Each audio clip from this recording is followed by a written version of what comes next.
Welcome to the College Football Bros, the podcast that will never tank a season. And now, here are your hosts, Michael, Ryan, and Trey Newman.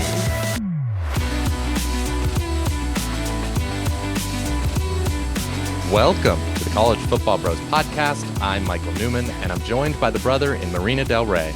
That would be me, Ryan Newman. And by the other brother in San Diego. That's me, Trey Newman.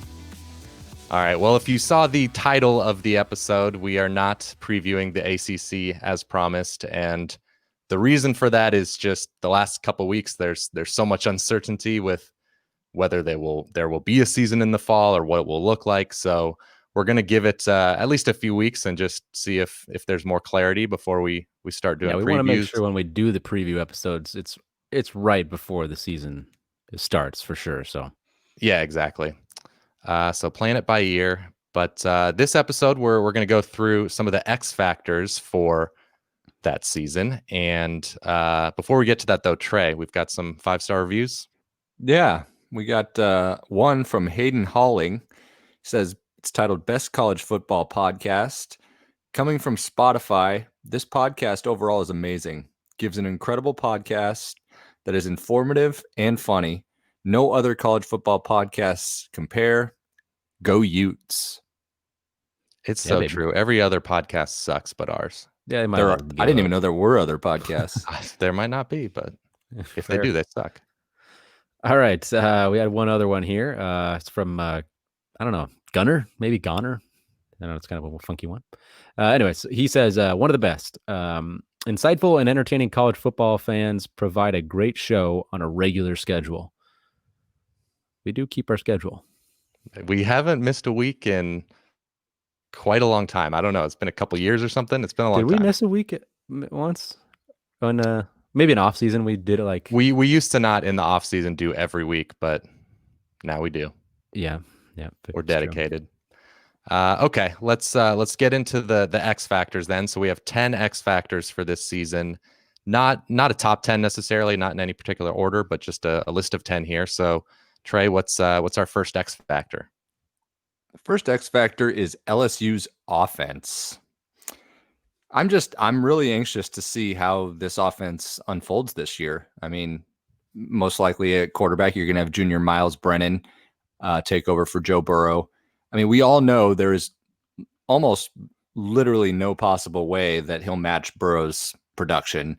But honestly, I'm a little skeptical on the offense in general. Steve Ensminger, he's still there calling plays, but Joe Brady's system was clearly the difference that kind of elevated LSU's offense to get them over the top. So can he maintain Brady's system now that Brady left for the Carolina Panthers? You know, Burrow, the other reason he was successful too is because last year it was his second year. That's not going to be the case here with Brennan. This will be his first year of, being the starter. Being the guy. And they lost 7 guys on offense to the NFL. A lot of replacements on the offensive line, which won't help. I know they've recruited well, but I guess the positive is that they still have one of the best receivers in football. You got Jamar Chase. They've also got the former 5-star Terrace Marshall. He's a junior now. But overall, I'm anticipating a pretty sharp decline from last year.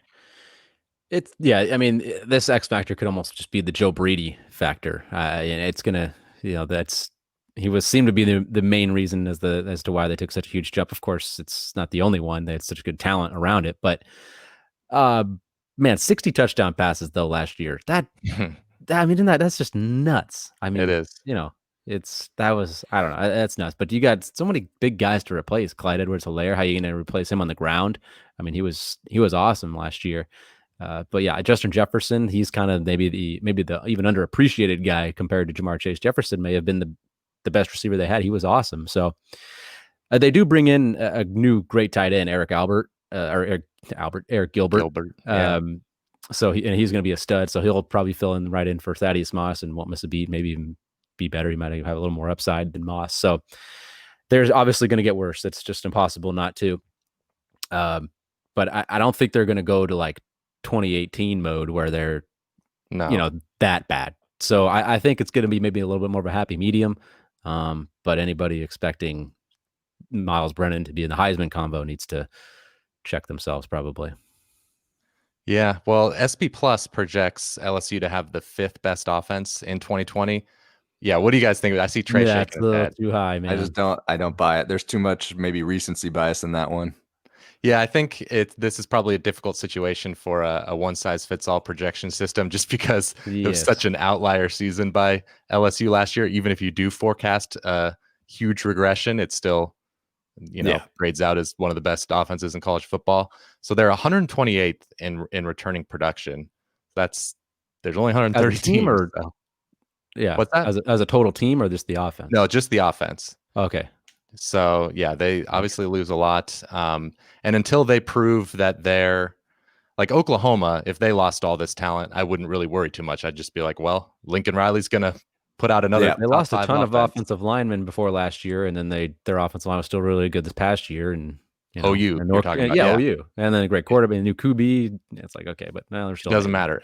And I think Ohio State with Ryan Day is becoming that as well, where it doesn't seem like it's going to matter who they have. They're going to be a great offense.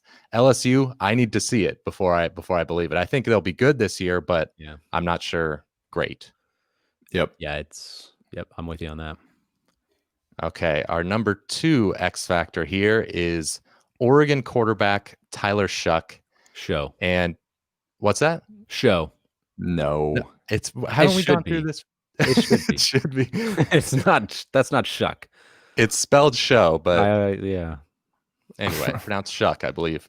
And he's a sophomore, and he's not guaranteed to be the starter. They do have the Boston College transfer Anthony Brown, but Shuck is the big favorite. So the reason he's an X factor is we know Oregon's defense is going to be great. There's no doubt about that.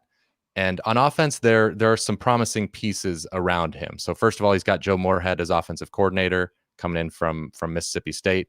He's a great coordinator. The offensive line doesn't have a ton of experience, but you got Penei Sewell at left tackle, one of the best players in college football. And just the way Cristobal has recruited and developed that position, I think they'll be fine on the O-line.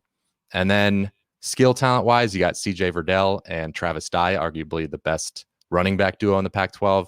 At receiver, that's been a question mark in recent years, but I think it's getting better. They've got a couple. I think this is the year where they. Sorry, I'm sorry to interrupt, Mike. They got go for it. No, I think this is the year where the receivers kind of catch up and they actually have proven guys where they have those trio of sophomores that are going to just. I think they were all 4 stars that they're going to take another leap. So I think as a depth, they'll be a good group. I agree. You got the sophomores you're talking about, I think are Devin Williams coming from USC. He was actually a 5-star. You got Micah Pittman, who was kind of hurt last year, but when he played really well. And then I think Brian Addison is another one. There's tons of guys. I think they'll be good there. So it all comes down to quarterback. And if it works, if Tyler Shough is legit, then they're a playoff contender. If he is not and underwhelms, then they're not, so kind of that simple. And they might even be in a fight to just win the North. I'm going to skew optimistic on this as far as how I think it will work out. Tyler Shough was a highly recruited guy. He's been there a few years. I don't think Justin Herbert production wise set the bar crazy high to where he can't meet it or possibly even exceed it. So I'm high on Shough. Yeah. I mean, talking to some Oregon fans and reading some online, articles from, with an Oregon bias, a lot of them talk about how the offense there could have been even better with Herbert last season in particular. Like people felt that Herbert might have been held back by the offensive coordinator Arroyo. Michael, I didn't think you brought up your boy, Joe Moorhead. Now I did, but thanks for listening. Yeah, I too now. Yeah. Yeah. Well, I mean, exactly. But I think his addition though is going to elevate this offense even more, like take them to another level because of what you talked about though, as far as the depth and talent surrounding them. There's an actual team. They're not going to solely rely on the quarterback. I think it's not all going to fall on Shuck's shoulders. And one thing you didn't bring up is who he's replacing, Marcus Arroyo at offensive coordinator. That's a great point. That's a great point. Yeah, nice. Yeah. No, but I mean, he's got the size, 6'5". He was the number 7 overall, or the pro style recruit a couple years ago. So he's well regarded. There's no reason that he can't at least match what Herbert's production was last year, in my opinion, based on the talent around him. So I'm encouraged, and I like Shough this year. He doesn't quite have the physical capabilities of Herbert, at least arm talent wise. He's not. It's kind of been well known that he's a little more of the, I don't know. He doesn't quite have that ability, but I'm kind of with you on the fact that I think he's going to be pretty good. And he's got a lot of supporting cast around him. He doesn't need to be great because, with the set of situation they got there. So Michael, he doesn't have to be like even match necessarily Herbert's to be a playoff contender. I mean, their defense alone is going to make them a playoff contender. Just because of the Pac-12. I mean, they can win the Pac-12. They can win every game without Shough being great. So it would help. I mean, it helped them be a national title contender. But playoff contender, they're that already. There's no doubt. So, but we'll see if Shough can be good enough to make them a national title contender. And the floor, like we say, is Anthony Brown from Boston College, who is not bad. Right. Yeah, no, he's not. But it's Shough the Duck. Brown might get a few packages and just anyways. I agree because running exactly if they want to add in some mobility, some RPO, a little action. So maybe he might get a little time in there. But all right, let's move on to my first X factor here. OU's defense. Yes, OU's defense. If you look at it last year, it was no doubt better than it had been. You kind of obviously the LSU game leaves a sour taste in your mouth because it was just like a JV team playing out there, but that was LSU offense wasn't fair. So that game was an aberration. Yeah, for OU too. I don't put too much stock into that, other than how amazing LSU's offense was. That's the way I really look at it. So Alex Grinch, the defensive coordinator that came from Ohio State the year before, I give him a lot of credit for that defense turning around last year. It was good, better, but it's obviously not a national title type of contending defense. But I'll say though, the days of having to have a elite defense to win a national title, it seems kind of like it's over. I mean, LSU last year, they were 32nd in the nation in scoring defense, and they won it. And if you go back to 2010 with Auburn, they won it when they were 53rd in the scoring defense in the country. Their defense really wasn't very good at all. So, you had Cam Newton and amazing offensive LSU, but that's my point. LSU's defense got better as the season went on. Yeah, it's true. It did get better. Scoring defense, a lot of garbage touchdowns, but still, the point being, it wasn't elite for most of the year. That's for sure. And it just feels like, if the offenses are kind of more dictating that, like the way it was. Yes. It's ever since 2000, it's pretty much since Cam's types of year, these past 10, 15 years, it's just the offense has gotten more and more important. But I don't know. So OU last year, they were 64th in that category, scoring defense. So they weren't like that far off. But if you can get them to make, a little bit of a jump from that year, and they have 9 returning starters coming back on that defense. So I think they are going to make a jump. And they were actually the number 1 rushing defense in the Big 12. So if that secondary just could get shored up a little bit, I think they could actually be a legit national title contender this year. I agree. To put numbers or some advanced stats to OU's jump defensively last year. So in 2018, according to Massey Peabody, OU had the 73rd defense in the country, 73rd best. Last year, they were 23rd. So when you adjust for their competition and the pace they play, it was a pretty decent defense. Now, granted, I think that number is before the LSU game because Massey Peabody they're like 100 now. Yeah, they're 100, but still, they were pretty decent for most of the year. And agreed, I think they're going to be better this year with all they have coming back, year 2 of the system. So if the offense is as good as it has been, if it's a top 2 or 3 offense, then yeah, I agree. I think they're a legit national championship contender. Yep, I agree with you guys' points. And Michael, you just mentioned going into the second year of the system, that should help because they've got all that returning experience. So they're all familiar with it. They're also bringing back Caleb Kelly, the linebacker from injury. he missed most of last year, which will help because they lose Kenneth Murray at linebacker. Yeah, that's a big He loss. got drafted. That was a big loss, but having a guy come back from injury that is capable will certainly help. And they also they've it's not like they haven't recruited well, so they need some of that young talent that they've recruited to kind of step up. And they got a big JUCO transfer on the D line, Perrion Winfrey. Yeah. There's Jalen Redmond and Jordan Kelly on the line that are sophomores that are, or they're underclassmen that are young that could elevate that D line. Because they need, if they could generate a pass rush, that would really help. Because one of the things that they did lack last year, even though they had improvement, they were 121st in takeaways. So if they could get a little bit of a pass rush and force some turnovers, that'll obviously kind of elevate them to get them to where they need to be. One thing I did note, started with job one, which was stopping the run, and they got a lot better at that. Yeah, you can't address it all at once. The one thing I didn't even realize that both their corners in the secondary are named Trey, so naturally they're just going to do really well. That's just going to be a strength. I want to say Trey Norwood, like he was injured last year. I don't know if he was injured for the whole year, but I seem to recall him being he hurt, was. You got Trey Brown and Trey Norwood, so the Treys on the corners will do just fine. They've always recruited well. It's just they didn't develop them very well on that side of the ball with the one right. But I mean, the way I am encouraged by the way Grinch elevated the play last year, and then if they don't make a stride this year, then it's cause for big concern. But I think they will. Yeah, no, it's the Grinch, man. It's the Grinch guy. He did a good job. They at least they'll look more competent. All right. What's next? All right. Moving on. This one is pretty interesting. We're going to talk about Houston, the Cougars, their redshirt strategy. So, if you don't remember, Houston had some high expectations last season with Dana Holgorsen coming in, Derek King. Then they started 1-3, and they devised the redshirt plan.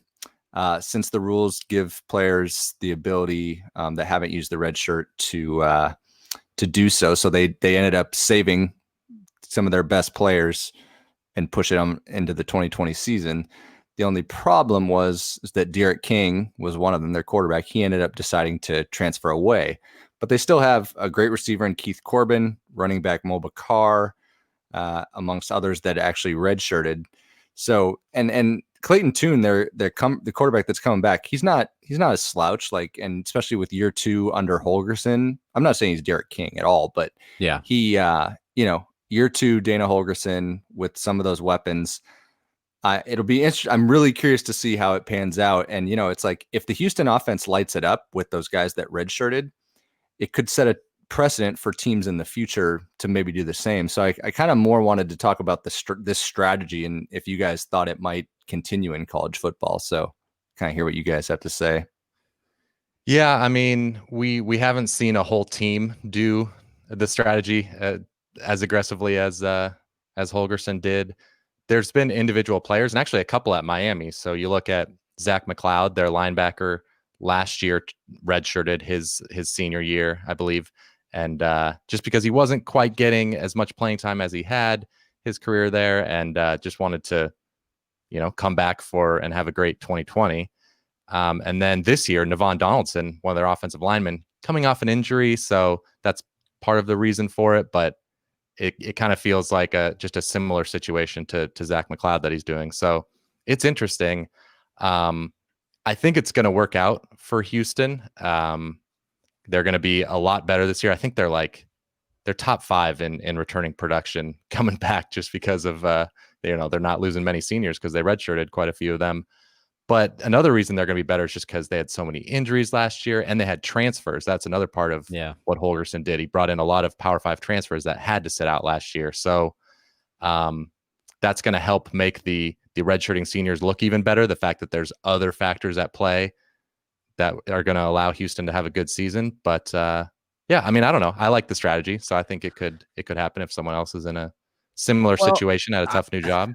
I don't like this strategy if it's like a coach that's established himself already. You know what I mean? Like if this was Dana Holgorsen's first year, so I feel like if you're in your first year, maybe I can understand it. Just I don't know, maybe you feel like it benefits the program in the long term.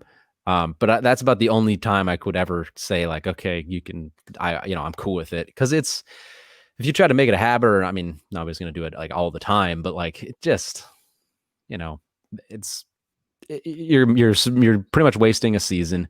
You're wasting a lot of the kids, that are on your team. Like you got a lot of blowback last year from the players. Yeah. Like, hey, this is my senior year. I'm playing. Like you're giving up. Essentially, is what you're doing. You're giving up on my year, and a lot of fans didn't like it. I don't think you can get away with that in any other year if it's not your first one. First year, Neil Brown kind of did a lot of that where he redshirted a lot of guys. Maybe he wouldn't have if he was, I don't know, maybe more established, whatever it is. But yeah, if it's not your first year, I don't like it, and I mean, I'm cool on an individual basis for certain particular reasons. Like Michael mentioned a couple guys already, like that could happen and that would be all right. But team wise, we're like, oh, we're struggling a little bit. Let's just, put a pause on it and do it all. But hear me out on this. What if I agree. I don't think any of the top programs are ever going to do it because they're able to pull in talent on a yearly basis. But say you're like Northwestern and you have some hope going into a season. And you kind of start out similar. You're 1-3 or whatever. You're not going to have that ability next year to just turn the light back on. Like maybe you just gear up for the next year. That'll be Northwestern's chance to have a really good season. That's I'm just trying to rationalize like who would potentially do it. I think you might get some G5 schools or like a mid to lower level power team. Yeah. I mean, as a fan of a team, I think I would generally, in the right circumstance, be in favor of this. Like if, I don't know, I'll use my team USC. Let's say this year we came out and started out 0-4. And so already we're not going to accomplish anything that we wanted to accomplish this season. If they wanted to redshirt a bunch of seniors and give it a go next year, I think I'd be in favor of it because to me as a fan, this year is already kind of a loss. I will say though that, I would look at these statistics here, but like how many of these, there's so many kids that already redshirt, yeah, you can't do it with everyone. How many redshirts are there really going to be also, especially, I mean, like a team like Northwestern that Trey mentioned, like how many of those kids are true seniors? Like, yeah, well, that's a story for another day, but I mean, like Houston had Derek King and Corbin were the big names and they had it available. Yeah, and they only redshirted, I think it was 5 or 6 senior starters. That's actually quite a bit. And they redshirted, I think, just about every true freshman, if not all of them. So, yeah. Well, redshirting every freshman, that's always fine. But yeah. I don't mind that. But redshirting seniors, I don't know. That's tough. Okay. Let's see. What's up next? Number 5, we have Miami offensive coordinator Rhett Lashlee as an X factor, and he was just hired this offseason from SMU, and this the reason he's an X factor is kind of similar to the situation at Oregon, because the Miami defense, just like Oregon's defense, should be good. I mean, I don't think it's gonna be as good as Oregon's defense, but the point is they're kind of set on that side of the ball. The question is the offense, and if the offense takes a step forward, then Miami's obviously a contender in the ACC Coastal and maybe even a dark horse playoff candidate. That would be on the high end of possibilities. They do have a pretty easy schedule. That's true, yeah. But if the offense struggles like it has been, then Manny Diaz is at risk of getting fired. And we just discussed Derek King. He's the quarterback coming in from Houston. He's going to be their starter. So we've seen that he can be successful, hugely successful in the right system with the right pieces around him. So that's why I had Lashlee as the X factor and not Derek King, because I'm more sure in Derek King's talent. It's just, is Lashlee going to be able to put the pieces around him and get that continuity with the system in order to have a big year? And I'm cautiously optimistic. What about you guys? I'm a little less optimistic, I think, about Lashlee. I'm not. It's not like I'm not high on King. Like you said, I think you made the right call putting Lashlee as the X factor here because he's the key. But it's especially this first year, it's hard. It's tough to install a brand new offense, have it humming right out of the gate with the transfer quarterback. But when you go back to his days at Auburn when he was the offensive coordinator, you kind of remember Gus Malzahn had to take over the play calling duties just because things were kind of not going so hot. They were getting a little stale, and Fans were kind of getting a little restless, so Gus just kind of had to go back and take control. So that's not all that encouraging. And maybe he learned something from Sonny Dykes past couple years over at SMU. But he wasn't. It's not like he was running the show there. So again, I have my concerns whether or not Rhett Lashlee can. I mean, he's being given the keys here. Like, this is going to be his thing, and he hasn't really had that at any point recently. No matter what, the offense will look different than it did last year. But they were still the 81st ranked offense by SP Plus. I still have the image of them getting shut out in their bowl game to Louisiana Tech. It's in my. I know it's going to look different, but and will the offensive line actually protect this year? Like, that could be an X factor too. I personally just think that it's a tall order for the 2020 offense to be electric, given the new scheme, transfer quarterback, combined with the fact that there was a lack of no spring ball and not a normal offseason here.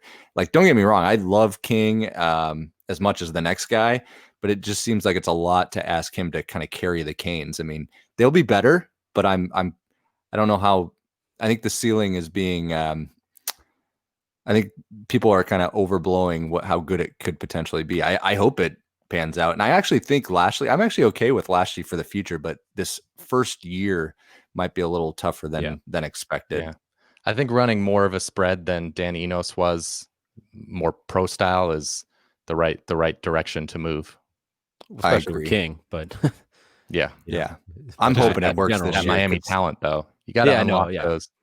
I want to see one more solid season with Derek King. It just makes football so much more fun when he was pretty awesome that 1 year, especially. Mm-hmm. Yep. All right, let's move on to our next one here. X factor number 6, Oklahoma State quarterback Spencer Sanders, the sophomore. To me, he's one of the biggest X factors in the country. When you look at, if he is really good, I mean, just look what he has around him. He's got some insane talent. He decided, Tylan Wallace decided to come back, a wide receiver. Chuba Hubbard decided to come back, a running back for some odd reason, but good for people in Stillwater. He's still got Dylan Stoner, Braden Johnson at wide receiver. He's got an experienced offensive line, and his defense has literally everybody coming back except for one key piece. So it's just like, it's up to him. Can he take that next step? Because they went 8-4 last year, and they had a winning record in Big 12. So if he takes that next step and becomes a good quarterback, there's no reason why they can't win the Big 12. I mean, they really could. And I think he will. I think he will get better. He doesn't need to be elite. I'm not asking him to go and, be like his crosstown rivals and still in Norman, maybe like Hurts or whatever. But if he's just good, Oklahoma State's going to be a force to reckon with in Big 12. And I trust Gundy, of course, to develop QBs. It's not often that Gundy has to rely on a super young guy, but now he's not. Now Stan Sanders has all the reps and experience and time to develop with Gundy. So yeah, I'm high on him. I'm high on the Cowboys. Yeah, I am too. He's so gifted. I mean, he was only a freshman last year. He was the Big 12 offensive freshman Ryan of the year. Likes to say redshirt freshman. He was a redshirt freshman. Yeah, fair enough. But the other thing with Gundy is that the quarterbacks he's had traditionally aren't really athletically gifted. Spencer Sanders ran for over 600 yards. Like that's usually an element that they don't have. I will agree. He needs to improve upon, keeping care of the ball. He threw like 9 picks, I think, last year. I think 11 picks. Yeah, even worse. He had a lot of of fumbles. That was my concern about him on our previous pod. But yeah, I think that's what I'll get better at. But when he did keep possession of the ball, his yards per play yards per attempt was 8.4, which is right in line with like Sam Ehlinger and Brock Purdy. Yeah, he didn't have the same volume, but I mean, he was only a freshman, redshirt freshman. I think with the supporting cast this year, like there's no reason he will not improve. He didn't have Tylan for a good chunk of last year too, so that'll increase that yards per attempt with him. And they even got that key offensive line transfer from West Virginia, Josh Sills. Like that's only going to help him up front. I'm in on Spencer Sanders this season. I feel like it's almost impossible to be out just because of everything you guys brought up with the supporting cast. Like, it doesn't even matter what I think about Spencer Sanders. Obviously, he does have an immense amount of talent, so there's reasons to be bullish on him individually, but it almost doesn't even matter. The offense, I feel like, is going to be great almost no matter who's at quarterback. Yep. Cool. Even Trey. Yeah, maybe. Well, speaking of quarterback play, we're going to move over to Michigan and their quarterback play being an X factor. That's been part of the reason why Michigan hasn't quite fully broken through under Harbaugh. Lately it's been guys like Jake Rudock, Wilton Speight, John O'Korn, and, Shea Patterson recently. And Shea Patterson was like kind of the big guy, and he never quite lived up to the hype coming out of Ole Miss. It's been good quarterback play, but just definitely not great. And so now this year, the quarterback race comes down to junior Dylan McCaffrey or sophomore Joe Milton. McCaffrey's more the mobile guy. Milton has the bigger arm. And if you look at the offense as a whole, they got offensive coordinator Josh Gaddis going into his second year. Last year, the offense was fairly pedestrian. They had some moments where it seemed like it would kind of break out. That one game, the second half against Penn State, they broke out. The second half of the year was a little better, but it was still a unit that they finished like 7th in offense in the Big Ten. They need that to really improve, and it kind of, I think, starts with the quarterback. So the problem is for this year, if I had to handicap it, they lose a decent amount of their offensive line. The receivers there, they lost a couple, but they've got Nico Collins, Ronnie Bell. They just need to really elevate their game and become pass gobblers, which they really haven't been, and the Michigan receivers haven't kind of stepped up like some of the other schools. So maybe the second year in the Gaddis system will help for the team as a whole, but I'm just not fully sold on these Michigan quarterbacks yet. Yeah, I'm not either. It's just like last year watching them, it was frustrating because you kind of thought they'd break out a little bit, especially they had good talent at wide receiver. You thought the offensive line was going to be solid, and Shea Patterson, senior quarterback. I mean, you thought it would be a better year, but it was disappointing, and there's no way around it, and that's why I'm not high on their QBs this year. I mean, Dylan McCaffrey just doesn't. I guess he's the favorite to win the position, but I just don't see him as the answer there. Watching him play, I don't feel like he's a true quarterback. He doesn't have a huge arm, doesn't seem to have the kind of pocket awareness that a normal QB has. He just seems like a good athlete playing quarterback to me. Whereas, Shea Patterson wasn't elite, but at least he seemed a little more comfortable in that regard. And I think Joe Milton will be the guy. Even if he doesn't start right away, I think eventually he'll take over, but he definitely has the bigger upside to me, but even him, he's not going to be consistent this year if he's the guy. So, ultimately I think Milton will be pretty solid, but I'm not banking on Michigan's QB play to be any better. I think it'll be worse than it was last year, actually. Yeah, I don't know. I feel like I'm probably a little bit higher than you are, just because I like the receiving core. It's not great, but Nico Collins, Ronnie, it was big to get Nico Collins back.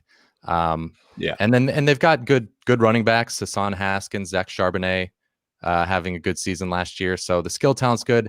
Yes, it hurts losing 4 offensive linemen to the NFL, but they recruit well. So I don't know what to say there. But the big thing is year 2 of Josh Gaddis, because that's a big change going from that boring old Harbaugh offense now to the more modern system that they're running. So second year with and just these are 2 4-star quarterbacks who have been at Michigan for a while, and I just think whichever one wins the job will probably be pretty good. Maybe that's wrong, but that's my guess. Yeah, because 4 stars never don't pan out. It's a 4-star has never not panned out. I just kind of double negated myself there. I don't know what I said, but let's just move on. Number 8, our number 8 X factor is Clemson's young receivers. And well, I guess they are all going to pan out because they were 4-stars. So maybe we can just move on to the next question. Exactly. No, the reason they're an X factor though is you've got Trevor Lawrence, you got Travis Etienne, but the receiving core is a question mark. And a question mark, it's all relative. Obviously, with Justin Ross going down, of course, Justin Ross going down, losing T. Higgins. Those are two huge losses. And Amari Rogers at the slot, that's that's a sure thing. He's going to be good. But the question mark is who's going to be that big number one go-to guy. And there's kind of two main, I think, candidates, and a lot of pressure is going to be on them. They're two true sophomores, Joseph Ngata and Frank Ladson. They were both kind of borderline 5-star receivers. So the talent is there, but I think to expect them to be as good as Ross and Higgins is probably expecting too much. Maybe you'll get lucky and they will be, but I think if Clemson doesn't win the national championship, it might be because the receiving core is not at a national championship level. I would agree with that last statement you made there. Because you look in years past, they've had Williams and then Higgins and Ross, like guys like that can really make a quarterback look even better. I think the thing, like what you mentioned, Ladson, like he's one of the fastest guys on the team, and their new offensive coordinator he's been there. Tony Elliott's been there, but he's like the guy this year. They were talking about maybe getting Ladson the ball in space, like get more quick passes and get it out to him. So you might see it's instead of just throwing it up to the big guy like they have, maybe they'll use their receivers a little differently this year. I also like since they do lose, the Higgins and Ross, there are going to be more opportunities for a freshman. And EJ Williams is an incoming freshman that they're pretty high on. He's from Alabama. I think honestly, he'll be one of the more impactful freshmen, maybe in the nation, but for sure the ACC, just because he's going to be given the opportunity to showcase his stuff. Yeah, I'm on board with these with the young guys here. I mean, it's encouraging, at least from a Clemson perspective, that you can point to recent success of young receivers doing well. I mean, we saw Justin Ross was true freshman dominating, win a national championship as exactly. A true freshman. So it's like we've seen very recent success from them with young guys. So they can thrive in that system, right out of the gate. And it's not like Ngata and Ladson they're not freshmen. They're going to be sophomores. So they've had enough experience. They've had enough time to figure out what the system's all about. And, they still have obviously Amari Rodgers, so they're not going to be solely dependent on those guys. But with those three dudes, I mean, that's a heck of a wide receiver group right there. I mean, a lot of teams would, wish that they had that type of talent to work with. I mean, maybe they're a step down a little bit from Justin Ross and T. Higgins, but, they're still going to be really good. That's all I'm saying. Yeah, I know. Yeah, they're not going to be as good. You can't expect them to be. I mean, they're going to be good, but we'll see how great they can be. Exactly. But when you go, it's not, when you also have the tight end, they had last year suspended for all last year, Braden Galloway. He's coming back, and he just adds another dimension that maybe they didn't necessarily quite have. He'll be kind of a matchup nightmare maybe for some folks. So that's four guys right there that I would be very, very happy with as far as if I'm Trevor Lawrence throwing to. So I'm good with it. I think they're going to be good enough, absolutely good enough to be national title good. So yeah, I'm not worried too much if I'm a Clemson fan. Okay, fair enough. All right, let's move on to our ninth one here. Yeah, so we got the partnership of the new Georgia quarterback, Jamie Newman, and their new offensive coordinator, Todd Monken. I've shared my doubts a little bit about Jamie Newman. I'm not I'm low on him, but it just, I'm not think he's going to be bad or anything, but I just want people to temper their expectations, kind of like we're saying with Derek King here. It's like, hey, Georgia loses a lot. It's going to be a new system, new quarterback. It's just, I don't want to put too much pressure on our little brother. That's not fair to him. Sure. Not fair. When you look at Todd Monken, I'm not exactly high on Monken either. It's an unknown. Yeah, he's not known, but last year he was Cleveland Browns OC. They were pretty bad. Actually, they were kind of greatly disappointed last year. Bottom third in the league. Then you go the year before that in Tampa, he was pretty disappointing with Jameis. Another bad year for them. So the good thing he has on his resume is one good year being the head coach at Southern Miss, his last year. But if you look at his total 3 years at Southern Miss, he was 13-25. So that's not very good. But he had one good year, so I'll give him that, and it was his last year. But I don't know. I'm just a little worried. I don't have a ton of confidence in him because we haven't really seen him in that position, and it's just lately he's been out of the college game for about 5 years now. That's a little. So I don't know. I just wouldn't expect a Joe Brady type of impact. I'll say that. Right. So. Right. Yeah, I hear you. And you brought up the fact that they don't bring much back. They only have 2 returning starters. But I honestly don't worry about that quite as much with Georgia because they are literally recruiting number 1 recruiting classes. So the Maybe on the talent, line. That's a little. they lost a lot on the O-line, but again, they recruit so well there. Yeah. And I have some confidence in Matt Luke coaching them. So obviously it'll be a step back, but I don't know. I just see that as a position unit that's just going to reload. And I like Jamie Newman better than you. I think his struggles towards the end of last year, we've talked about. I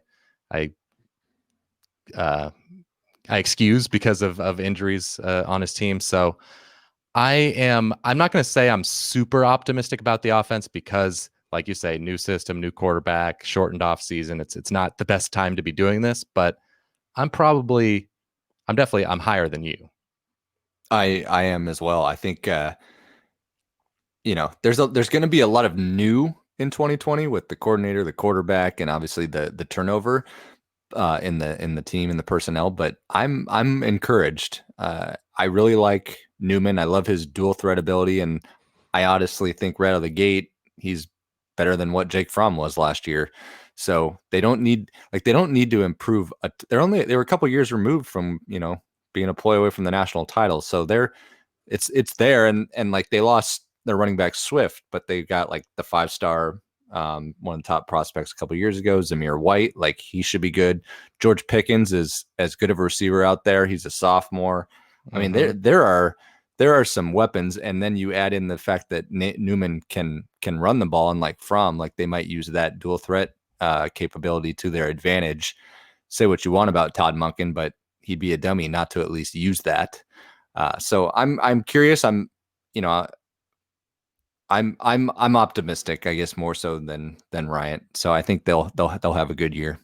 And the other thing is they're kind of like Oregon.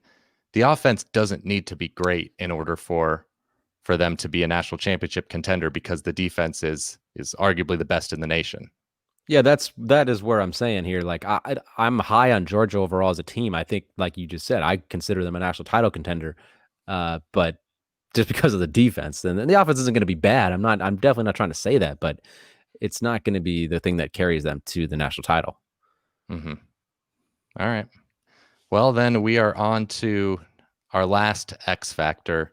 Unfortunately, here, the obvious one is just COVID-19. The effect it could have on the season is becoming more and more real by the day, and obviously putting the fall season in doubt for sure. And as we record this, the Ivy League is reportedly getting ready to announce that they're moving their season to the spring of 2021. The trendsetters. Yeah, they were the trendsetters with basketball, college hoops. Exactly. They were the first. So who knows, could be dominoes start falling. But here's an excerpt from an article by Bruce Feldman and Nicole Auerbach in The Athletic. So the quote is, college athletic administrators throughout Division I told The Athletic that they expect a cascading effect following the Ivy League's decision, adding, oops, they didn't say oops in the article. We messed up. Adding that it essentially will give other FCS leagues cover to make similar decisions. Those administrators expect the final decisions regarding a fall football season to then be made at the Group of 5 level and by early August at the latest at the Power 5 level. End quote. Yeah, it has to. We're going to start learning some stuff soon. Yeah, I mean, it's not fun to be a downer, but fall seems far-fetched. It really does. Just the way it's going. I hope we can do a spring, and I hope it can be a somewhat normal season. I think could be exciting to watch and go for. But yeah, fall seems like it's not good news lately. I think you're the most pessimistic about I've been the most, just because I realize, like, what are you going to do if you don't have a vaccine? Like, nothing's going to change. Like, but even next spring, I mean, now we're getting into talk that I don't want to be getting into because what do we know about when there's going to be a vaccine and when it's going to be widely available? But I just know that, I didn't know. I just felt like if there wasn't one, which I knew there kind of wasn't going to be one for the fall. We kind of knew that. No, never was. So I was like, how is there going to be football if there's no vaccine? Like, it's just, And then of course, I don't. Yeah, if we there still needs don't to be a know. vaccine for Yeah, there to we be don't- football, then I wouldn't necessarily say that's the case. or at least just a massive drop off in cases is Right. That's why the last couple weeks have been so Yeah. damaging for right. Fair enough. Yeah, it's just possibility.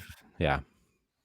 Yeah. What are your thoughts, Trey? Make some bold predictions, Trey. No, I'm obviously everything's so fluid and it changes by the day. So I'd be a fool to make any prediction on this. But what I will say is it's going to be fascinating to see how it plays out, because there's not a governing body like that does one. Like the NFL, it's all in one. The NBA is all in one. NHL all in one. Yeah. Whereas like it's going to be really, I'm curious to see, okay, so the Ivy League might go one direction and then maybe some group of fives do, but like maybe the SEC says, screw it, like we're just going to play a conference schedule. Like there's so many elements that could come to fruition here that I'm curious to see how it plays out, whether they all agree to push it to the spring and see what happens, or if some conferences just branch out and do their own thing. That's what I'm curious to see. Yeah. It seems like it's kind of a conference by conference decision, but I would hope that all the conferences come together to make the same decision, because just as a fan, that we want everyone to be playing at the same time. Right. So the Pac-12 has modeled 4 scenarios. 1, play the regular season as scheduled. 2, delay the start of the season. 3, play a conference-only schedule. Or 4, of course, move the football season to the spring of 2021. And with each passing day, that number 4 is becoming more and more likely. I'm not willing to just say that that's what's going to happen, but there's definitely seems to be a growing thinking that might happen. That seems like the only way that we would get for everybody to be to actually play everyone at the same time. The only way I see that happening is if they did push it to spring at this point. All right, we'll see. That's why we delayed our preview episodes, because if we were starting to preview a Michigan-Washington non-conference game that reportedly is now unlikely to happen, then it might become a very moot episode very quickly. So we will see. Tough times. All right. Yeah. Well, that'll do it for this week's episode of the College Football Bros. Let us know on social media if there's any other X factors we missed. We had quite a few that we had to leave off the list because, I said, Ryan and Trey, there can only be 10. That's all I'm willing to do. Yeah, you took out my Iowa State offensive line pick. Well, it was a good pick. You want to talk about the Iowa State offensive line? Why it's the X factor? No, I didn't. We're good. But hey, man, they got everything else coming back. They're going to be good. Brock Purdy. I mean, that defense has got like 9 guys coming back. I think they only lose like Ray Lima and some other linebacker. I forget his name, but their defense is going to be really good. They got some great pieces coming back at wide receiver. Breece Hall, running back, is a stud. So it's really like if that offensive line, and Campbell feels like they hit, like meaning like they were successful in their last 3 offensive line recruiting classes. So, it feels like this is going to be the year where it finally starts to get stabilized. Watch out. I would love a coach to be like, yeah, no, we whiffed. All of our line guys that we recruited. We sucked. Well, I hear you. He went out of his way to say that I'm high on the Cyclones too. I like it. Yeah. And Iowa State was better than their record last year. The metrics really liked Iowa State. They were top 25 in the in a couple close losses, and they'll bounce back. Yep. I mean, yeah.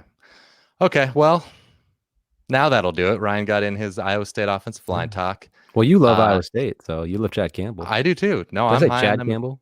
Yeah, you did. The golfer. Oh, whoa. Wow. Matt Campbell. Excuse me, Matt. Anyway, I guess there were 11 X factors in this episode. So again, thanks for listening. Again, follow us on Facebook, Instagram, Twitter @CFB Bros, and we will talk to you next week. You've been listening to the College Football Bros.